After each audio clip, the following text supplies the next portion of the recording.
Russian ভাবিকে প্রথমেই তোলার বা প্রথমেই দেখার একটা বড় কারণ হচ্ছে ওর বডি ল্যাঙ্গুয়েজ অত্যন্ত খারাপ ছিল এবং ও যেভাবে প্রভোগ করতো, প্রভোকেশনটা তো একটা আমাদের সোসাইটির জন্য খুব খারাপ একটা বার্তা নিয়ে আসে না। এমনি ভিডিও করছো, ভিডিও আপলোড করছো, সেটা একটা আলাদা জিনিস, কিন্তু প্রভোগ করছো।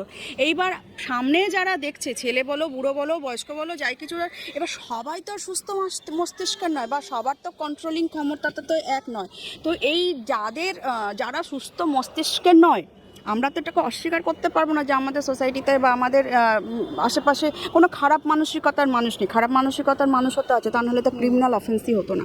তো সেই জায়গা থেকে এই প্রভোকেশনটা আমার খুবই মানে খারাপ লেগেছে, যে প্রভোগ কেন করবো। অনেক দিন ধরে বেশ কিছু ক্রিয়েটারদের এই নোংরা কাজ, নোংরা ভিডিও, যেগুলো সহ্যের বাইরে চলে গেছে। শুধু একজন বলে দেখো, রাশিয়ান বৌদি বা রাশিয়ান ভাবি, একে হয়তো প্রথমেই সামনে এসছে বলে এ হয়তো ধরে এত বেশি হাইলাইটেড হয়ে যাচ্ছে, কিন্তু বিষয়টা তা না। প্রচুর খারাপ কন্টেন্ট ক্রিয়েটার আছে যারা খারাপ ভিডিও করে আপলোড করছে। তো সেই জায়গা থেকে একটা প্রতিবাদ আমার প্রথমে একটা মনে হচ্ছে একটু শুদ্ধিকরণের দরকার। বাংলা হান্টের আরও খবর দেখতে নজর রাখুন। বাংলা খবর মানেই বাংলা হান্ট।